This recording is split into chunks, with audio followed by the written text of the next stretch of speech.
How's it going, people? Welcome back to the channel and welcome to another video. I recently did a video on Porsches and on BMW specifically around affordable dream cars. In those videos I asked you guys to let me know other brands you'd like to see, and Mercedes is one of the key ones. So today I'm going to talk through 8 different Mercedes that you can buy for under around £30,000 that are all affordable dream cars. Whether they are super fast or super fun, future classics or current classics, all 8 of these cars are deserving of dream car status and they don't cost too much cash. Don't forget that I'm in the UK, so prices in other countries may differ, and whenever you buy any second-hand car, maintenance, repairs, insurance, road tax, all that kind of stuff is important to remember. Let me know in the comments down below if you'd like to see any other brands on this. I'm more than happy to do more of these videos on different brands, so yeah, just let me know down below. Hit the like button if you enjoy this video, try and hit 1,000 likes on this video, and subscribe as well if you're new here. Without further ado, let's get into the video.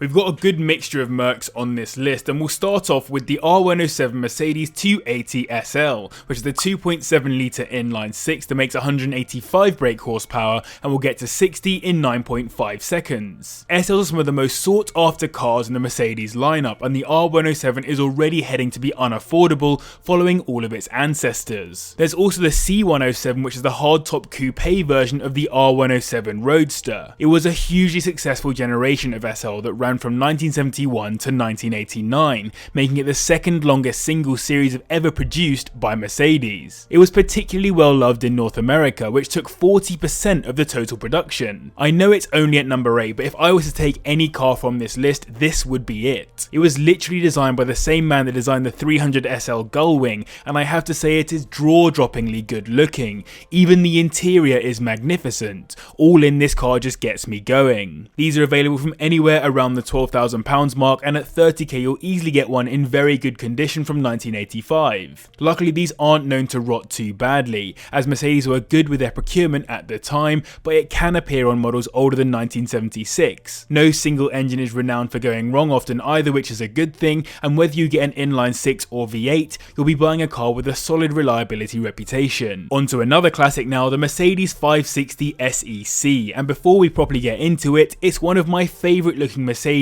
and that is saying something. It has a 5.5 litre V8 engine which makes 300 brake horsepower, and it will go from 0 to 60 in 7.6 seconds. Nowadays we know the Mercedes S-Class well as a luxury executive car for the ultra wealthy. You can of course also get the S-Class Coupe, which is the same vibe but for someone who wants to drive rather than be driven, and the C126 560 SEC is that car for the base W126 SEL. What's so interesting about this is that Mercedes basically wanted a car to replace the SLC we just spoke about as the flagship coupe, so built the SEC and removed the central pillar, replacing it instead with a strengthening on the A pillar to make this one of the safest Mercedes available. It's hard to get one with the AMG kit on, but if you can, I would argue it's one of the best looking cars of all time, not just Mercedes. As an S-Class it came with all the tech the Mercedes could offer at the time and still had 4 usable seats. Honestly, this is a proper dream car, and I think it is so underrated.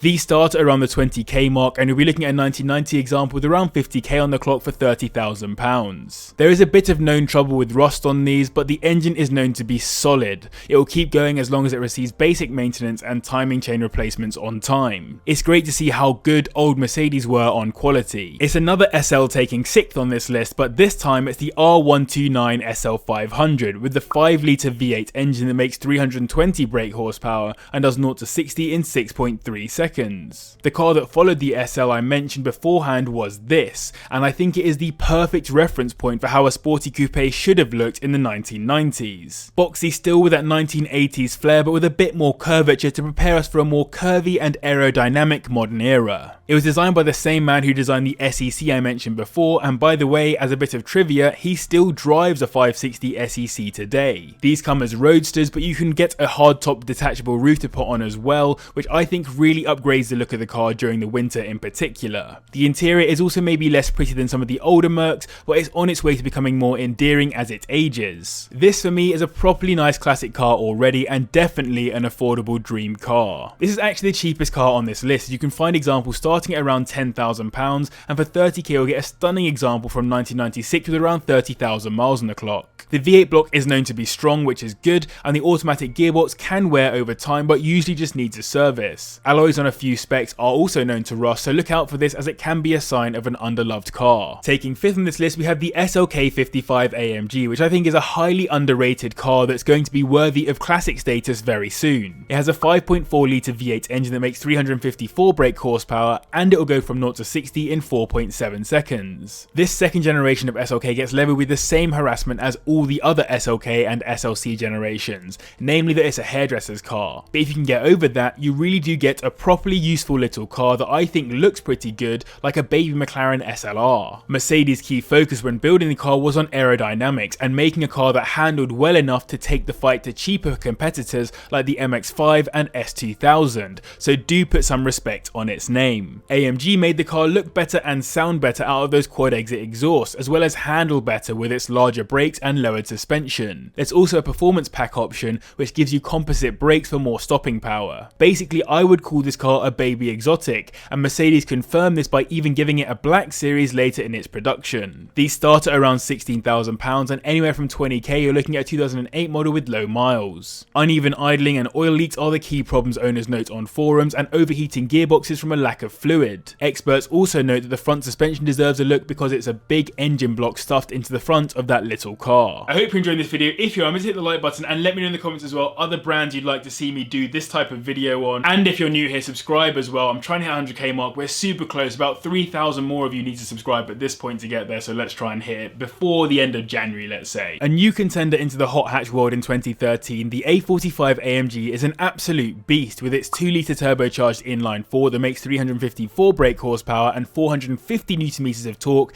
taking it to 60 in 4.5 seconds. Compared to previous A-classes, this was a proper change for the Mercedes brand, bringing in a top-of-the-range car for the bottom-of-the-range class. It's completely unlike previous generations, with intelligent all-wheel drive, the more aggressive body kit with the optional aero pack or ASBO pack depending on whether you like it or hate it, and the more focused interior alongside bigger brakes, stiffer and more advanced suspension, and the likes. This is probably the gold standard of modern day hot hatchbacks in terms of specs, which is crazy to think when Mercedes didn't really have any major competitor in that space until 2013. They wanted to prove they could produce something better than Audi and BMW, and though it's definitely got punchier specs, I think that debate will always come down to personal preference. Some prefer the RS3 for its understated performance, some prefer the BMW for its rear-wheel drive havoc, and some prefer the Mercedes for being pretty much an exotic hot hatch. These have dropped down to around the £18,000 mark at the bottom end, and for 30k you'll get a nice 2016 example with less than 30,000 miles on the clock. Turbos and gearboxes are the main things that have gone wrong so far, and other than that, owners complain about jerky gearbox changes in slow traffic and the interiors feeling a bit cheap.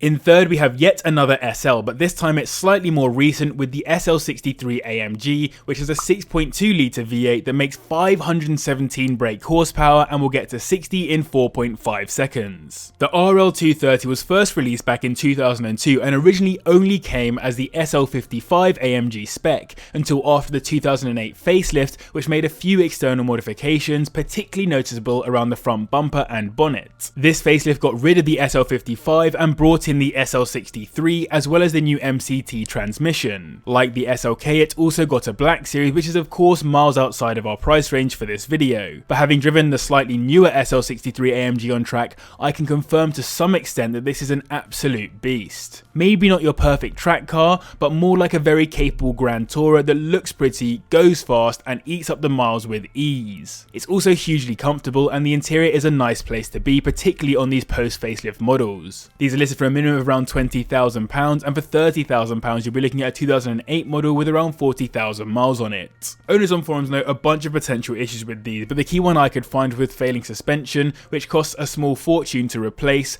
or hydraulic issues with the hardtop convertible roof. Forums do tend to be a bit of a hole for issues though, as generally people like to talk about their problems rather than all the good things about their cars. It couldn't be a video on Mercedes without including the C63 AMG, specifically the W204, which is a 6.2 litre litre V8 engine, putting out 450 brake horsepower and getting to 60 in 4.3 seconds. The key driver behind buying into this C-Class is that naturally aspirated V8 block, which I would argue is probably one of the best sounding V8s available. On top of that, it's quite a historic Mercedes too, as it was the first Mercedes to ever be designed from scratch by AMG as opposed to being modified by AMG after the fact. It comes as a saloon, estate and coupe, and I personally am a major fan of all three. I just think the coupe has a quirky feel to how it looks that I can't quite put my finger on, but it looks beautiful either way, and with that sound you'll definitely be having fun. The estate and saloon are much more conventionally good looking, but it's each their own anyway. It ran an 8:13 lap around the Nürburgring, which is pretty rapid, faster than the Lotus Exige S for example, even though it's not really built for lap records. These start at around £15,000 and for 30 grand you'll be looking at pretty low miles, which is nice. They're known to be alright in terms of reliability too, and though there are some catastrophic failures that have been noted, like head gasket failure,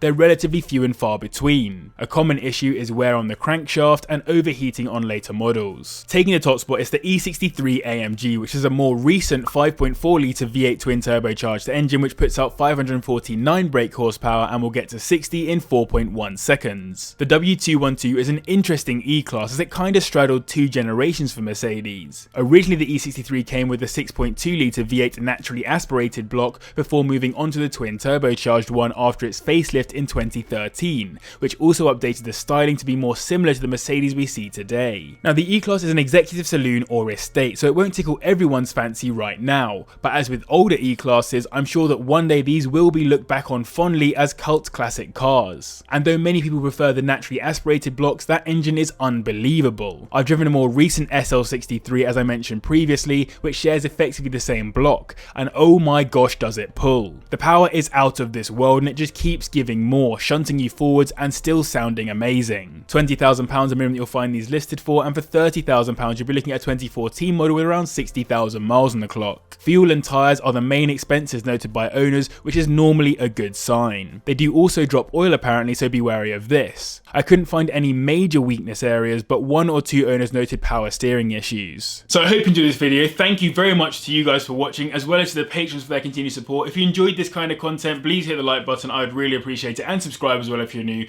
But as always, thank you very much for watching, and I'll see you in the next one.